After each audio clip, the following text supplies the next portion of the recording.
Hello everyone, welcome back to my channel. आजभोलि टिकटकमा यो सङमा यस्तो टाइपको भिडियो एकदमै ट्रेन्डिङमा रहेको छ। सो आज म हजुरहरूलाई यस्तो टाइपको भिडियो कसरी बनाउने सम्पूर्ण जानकारी लिएर आइरहेको छु। सो भिडियोलाई बिचमा स्किप नगरिकन अन्तिमसम्म हेरिदिनु होला।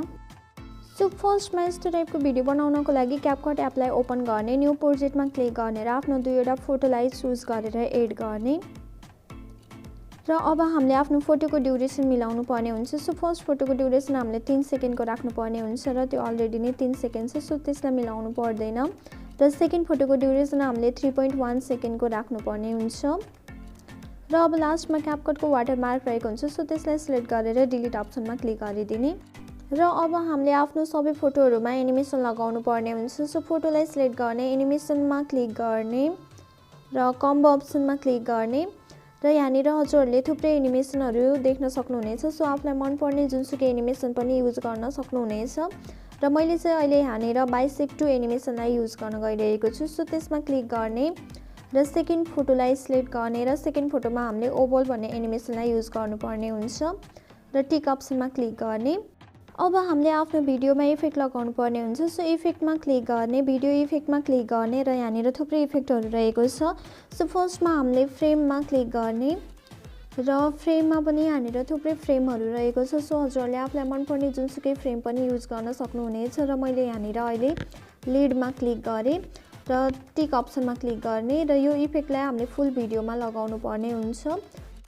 सो अब फर्स्ट फोटोको मिडल पार्टमा आउने, ब्याक गर्ने, भिडियो इफेक्टमा क्लिक गर्ने र मोड अप्सनमा क्लिक गर्ने र फर्स्ट लाइनको थर्डमा रहेको कोलाजिन स्पार्क्स भन्ने इफेक्टलाई सिलेक्ट गर्ने र टिक अप्सनमा क्लिक गर्ने र यसको ड्युरेसन हामीले फर्स्ट फोटोको एन्डिङ पार्टसम्म मात्रै राख्नुपर्ने हुन्छ। सो अब फेरि ब्याक गर्ने, भिडियो इफेक्टमा क्लिक गर्ने र बेसिक अप्सनमा क्लिक गर्ने र थोरै तलपट्टि स्क्रल डाउन गर्नुभयो भने हजुरहरूले सेक भन्ने इफेक्ट देख्न सक्नुहुन्छ। सो त्यसमा क्लिक गर्ने र टिक अप्सनमा क्लिक गर्ने र यसको ड्युरेसन हामीले सेकेन्ड फोटोको ड्युरेसन जति छ त्यतिमै मिलाएर राख्नुपर्ने हुन्छ। सो अब फेरि भिडियोको स्टार्टिङ पोइन्टमा जाने र ब्याक गर्ने र भिडियो इफेक्टमा क्लिक गर्ने र अब हामीले पार्टी अप्सनमा क्लिक गर्नुपर्ने हुन्छ। सो अब हजुरहरूले स्क्रल डाउन गर्नुभयो भने तलपट्टि व्हाइट फ्ल्यास भन्ने इफेक्ट देख्न सक्नुहुन्छ। सो त्यसमा क्लिक गर्ने र टिक अप्सनमा क्लिक गर्ने र यसको ड्युरेसन फर्स्ट फोटोको ड्युरेसन जति छ त्यतिमै मिलाउने र कपी गरेर सेकेन्ड फोटोको ड्युरेसन जति छ त्यतिमै मिलाएर फुल भिडियोमा व्हाइट फ्ल्यास इफेक्टलाई लगाउने।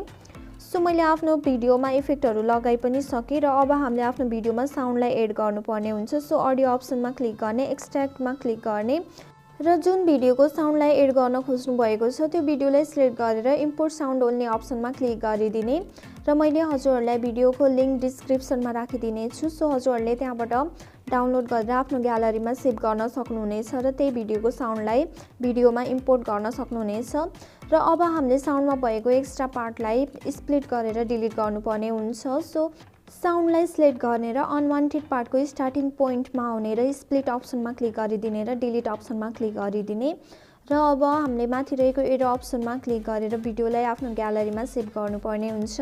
सो यहाँनिर थोरै टाइम लाग्छ र हाम्रो भिडियो चाहिँ ग्यालरीमा सेभ हुन्छ र त्यसरी सेभ भएको भिडियोलाई हामीले आफ्नो टिकटकमा अपलोड गर्न सक्छौँ र लास्टमा हामीले डन अप्सनमा क्लिक गर्नुपर्ने हुन्छ। सो आजको लागि यति नै। भिडियो कस्तो लाग्यो कमेन्ट बक्समा कमेन्ट गर्नु होला र आगामी दिनमा यस्तै टाइपको भिडियो एडिटिङ हेर्न चाहनुहुन्छ भने च्यानललाई सब्स्क्राइब गरी नजिक रहेको बेल आइकनलाई पनि प्रेस गरिदिनु होला। Thank you so much for watching my videos. Bye bye, see you.